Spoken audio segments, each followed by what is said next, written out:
Welcome to RAMI. My name is Paul Bogdans, and I'm going to go over some techniques to troubleshoot the RAMI multi-band antenna system for Western Star trucks. The following items will be covered: the antennas, grounding, antenna cable and bracket assemblies, the multiplexer box, and then we'll cover a couple advanced troubleshooting techniques. One of the most common problems found, and also the easiest to troubleshoot, is a damaged antenna. And this is due to being out in the elements. Most times, the wire breaks where it is soldered to the ferrule at the bottom of the antenna. Another common problem found, and this is for any CB antenna system, is poor grounding. And this is usually due to corrosion. The type of antennas used on these trucks require a ground plane to provide the other half of the antenna. So the trucks are being used to provide half of the antenna system. So this makes placement and grounding a major issue. So now we got to remember, ground straps are not the same as a ground plane. While a ground strap can provide a good DC path to ground and help choke off currents to help make things stable, it does not provide the reflection of the antenna that is required. It has been proven over time that the multiplexer box is the least likely cause for any performance issue. So I'm going to show you a way how to troubleshoot the multiplexer box that will save you time and effort. This and additional information, including a tutorial on the basic understanding of antennas, can be found at our website, www.rami.com.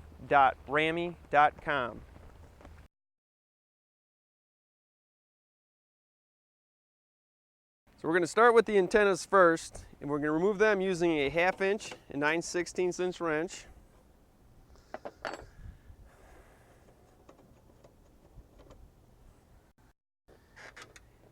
Now we're going to go inside, and I'll show you how to troubleshoot the antennas.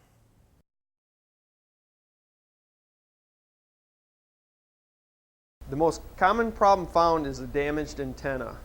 And the place where it's usually damaged is where the wire is soldered to the ferrule portion at the bottom of the antenna.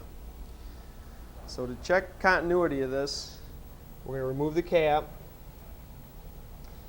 and then cut a couple little slots at the tip of the heat shrink. We'll carefully peel this back. We want to be careful not to pull the wire out of the slot and let the top portion unspring, because this would change the electrical length for the CB frequencies. Now we're going to, because there's a protective coating on the wire, we got to either sand or lightly scrape off that coating to expose the bare wire. Now it helps if you use some type of alligator clip to connect to this point. And we're going to check for DC continuity from the tip down to the ferrule end of the antenna. And then while we're doing this, we're going to also want to twist and flex that bottom portion to make sure we don't have an intermittent break.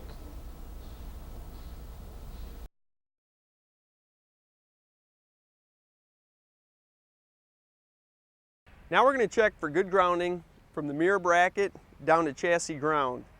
But before we do this, we're going to go inside the cab and disconnect all the radio cables from the multiplexer box.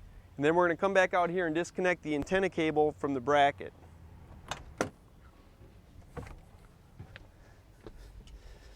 Okay, now we're going to disconnect the radio cables.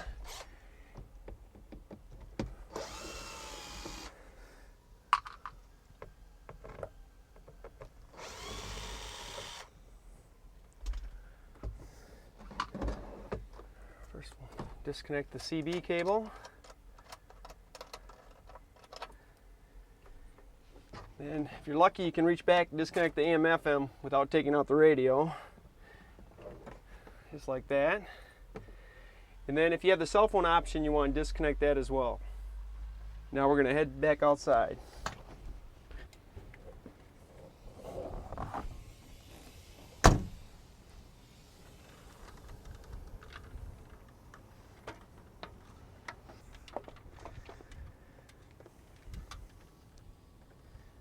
Okay, we have to remove this antenna cable assembly because it's connected to the cable on the other side and this could give us a false ground reading where we're actually seeing that side of the truck.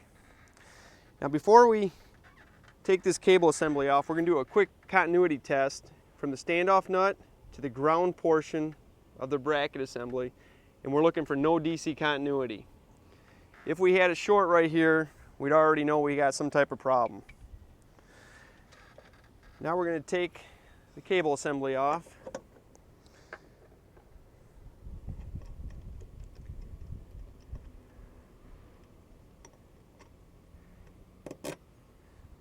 Now later when we come back and put this back together, we're going to want to make sure we got a good connection between the ground portion of this connector and the ground portion of the bracket itself.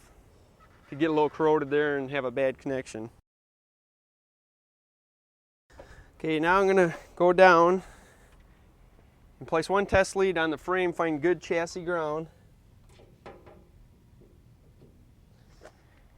Then we'll go back up. Then the other test lead is going to go to the bracket mount itself, and we're looking for DC continuity of less than 5 ohms.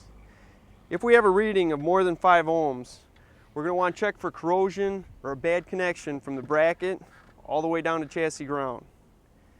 If after checking the driver and passenger side everything looks good, the next step will be to go inside the cab and troubleshoot the multiplexer box.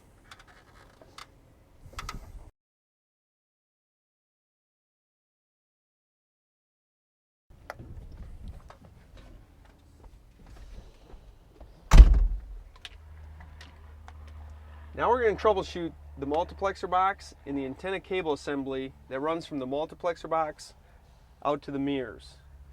Now we left the multiplexer box for last because, as we said earlier, it's been proven to be the least likely cause of any performance issue. Now testing through the CB cable is no longer possible because internal components do not provide a DC path.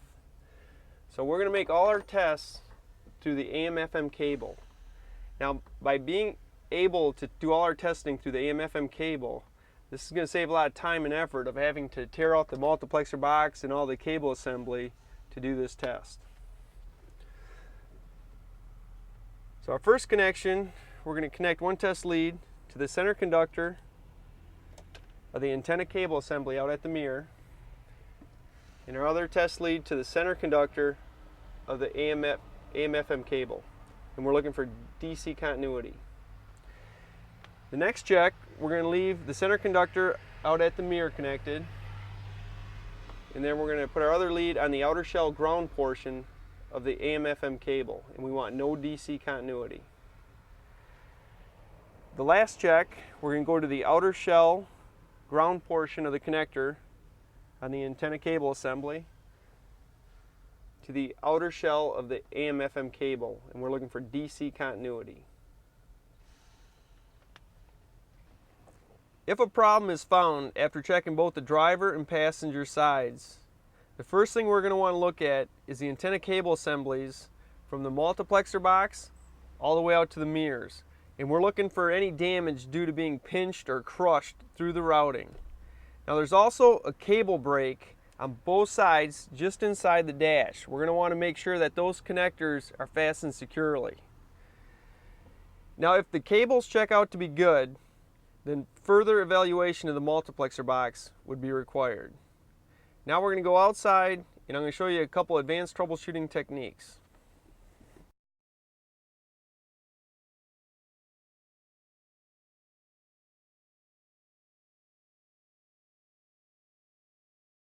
This first technique, we're going to check for good grounding through the upper mirror arm to chassis ground. Now we usually have a good connection at the upper and lower mirror arms, but we found it to be critical to have that upper mirror arm connection.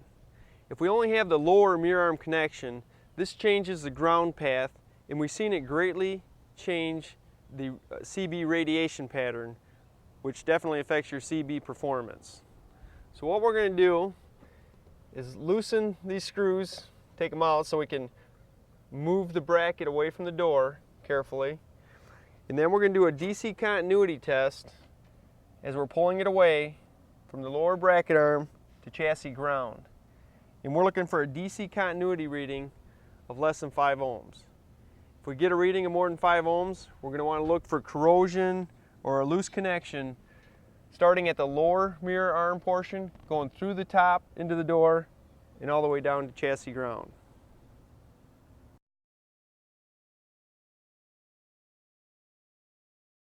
This next technique is going to require an SWR meter.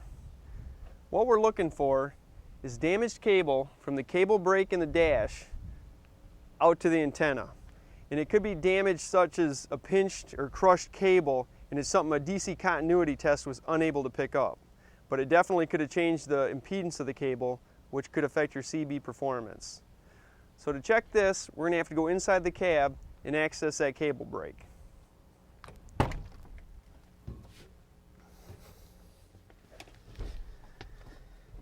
Okay, now we're going to get down to the cable brake. We'll do the driver's side, and you get there by removing the screws on the panel. Pull that forward. And down in here, we're going to disconnect the cable brake. Then hook up your SWR meter to the cable that's running out to the antenna. Make sure we got the right one there. Now we're going to look for an SWR reading of 2 to 1 or better, right around 27 megahertz. That'll vary a little bit because we're looking at each side individually. Now if you get a reading with a much higher SWR and the resonant dip is shifted in either direction by several megahertz or so, this could be indicating that you have a problem with that side.